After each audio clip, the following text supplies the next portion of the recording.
Hello friends, welcome to my channel. ഇന്ന് ഞാൻ ഉണ്ടാക്കാൻ പോകുന്നത് ബനാന കേക്കാണ്. ഈ ഒരു കേക്ക് ഉണ്ടാക്കുന്നതിനായിട്ട് ഓവനോ ബീറ്ററോ മുട്ടയോ പാലോ മൈദയോ ഒന്നും വേണ്ട, ഗോതമ്പ് പൊടിയും നേന്ത്രപ്പഴവും വെച്ചിട്ടാണ് ഈ ഒരു കേക്ക് ഉണ്ടാക്കിയെടുക്കുന്നത്. അപ്പോൾ ഇതെങ്ങനെയാണ് ഉണ്ടാക്കിയെടുക്കുന്നതെന്ന് നോക്കാം.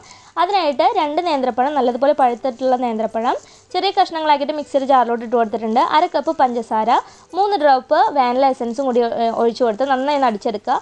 നല്ല സ്മൂത്തായിട്ട് നമ്മൾ അരച്ചെടുക്കണം. അപ്പോൾ അതൊരു ബൗളിലേക്ക് ഒഴിച്ചു കൊടുക്കുകയാണ്. അപ്പോൾ ഈ ഒരു കൺസിസ്റ്റൻസിയിൽ വേണം നമ്മളിത് അരച്ചെടുക്കാനായിട്ട്. ഇനി അതിലോട്ട് 1/4 കപ്പ് ഓയിൽ ചേർത്ത് കൊടുക്കുന്നുണ്ട്. ബട്ടർ ആയാലും മതി കേട്ടോ. പിന്നെ 1 ടേബിൾ സ്പൂണോളം വിനാഗിരി കൂടി ചേർത്ത് നന്നായിട്ടൊന്ന് മിക്സ് ചെയ്തെടുക്കുക. അതിനുശേഷം ഒരു അരിപ്പ് വെച്ച് അതിലേക്ക് 1 കപ്പ് ഗോതമ്പ് പൊടി, 1/2 teaspoon baking powder, 1/4 teaspoon baking soda, 1 table spoon cocoa powder ഇത്ര ഇട്ട് കൊടുക്കാം. കൊക്കോ പൗഡർ ഓപ്ഷനിലാണ്, നിങ്ങൾക്ക് കയ്യിലുണ്ടെങ്കിൽ ആഡ് ചെയ്ത് കൊടുക്കുക, അത്രയേ ഉള്ളൂ കേട്ടോ. അതിനുശേഷം നന്നായിട്ടൊന്ന് അരിച്ചെടുക്കണം. അപ്പോൾ അരിച്ചെടുക്കുമ്പോൾ നല്ലതുപോലെ ഒന്ന് മിക്സായി വരും. അതിന് വേണ്ടിയാണ് നമ്മൾ അരിച്ചെടുക്കുന്നത്. അപ്പോൾ നമ്മൾ പൊടികളൊക്കെ അരിച്ചെടുത്തിട്ടുണ്ട്. ഇനി ഇത് നല്ലതുപോലെ ഒന്ന് മിക്സ് ചെയ്തെടുക്കാം കേട്ടോ. ഒരു കയ്യിൽ വെച്ച് നമുക്കിതൊന്ന് മിക്സ് ചെയ്തെടുക്കാം.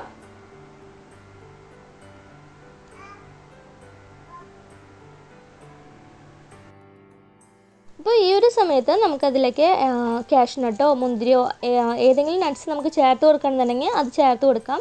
പിന്നെ നമ്മുടെ ബാറ്റർ ഒരിത്തിരി കൂടി ഒന്ന് ലൂസായി കിട്ടാൻ വേണ്ടിയിട്ട് 2 ടേബിൾ സ്പൂണോളം വെള്ളം കൂടി ചേർത്ത് കൊടുക്കുന്നുണ്ട് കേട്ടോ. ഇപ്പോൾ വെള്ളത്തിന് പകരം നിങ്ങൾക്ക് പാൽ ചേർത്ത് കൊടുക്കണമെങ്കിൽ പാലായാലും ചേർത്ത് കൊടുക്കാം. ഞാനിവിടെ വെള്ളമാണ്, സാധാ നോർമൽ ടെമ്പറേച്ചറിലുള്ള വെള്ളമാണ് ആഡ് ചെയ്ത് കൊടുത്തിട്ടുള്ളത്. എന്നിട്ട് നല്ലതുപോലെ വീണ്ടും ഒന്ന് മിക്സ് ചെയ്ത് കൊടുക്കുക.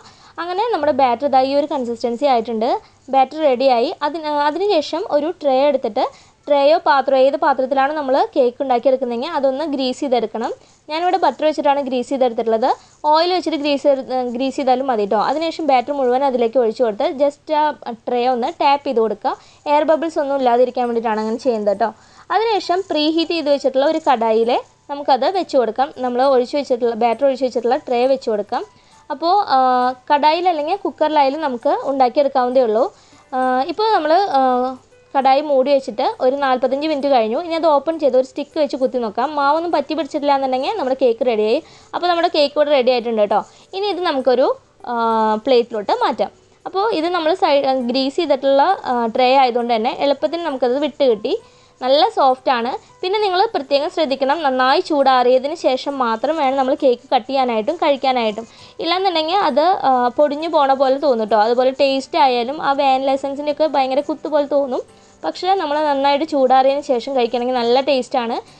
ഞാൻ കുറച്ച് ചോക്ലേറ്റ് സിറപ്പ് കൂടി ഒന്ന് സ്പ്രെഡ് ചെയ്ത് കൊടുക്കുന്നുണ്ട്.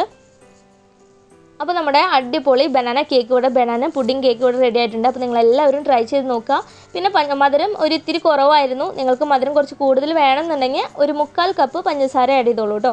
അപ്പോൾ നിങ്ങളെല്ലാവരും ട്രൈ ചെയ്ത് നോക്കുക. ഇഷ്ടപ്പെട്ടു കഴിഞ്ഞാൽ ലൈക്ക് ചെയ്യുക. Thanks for watching.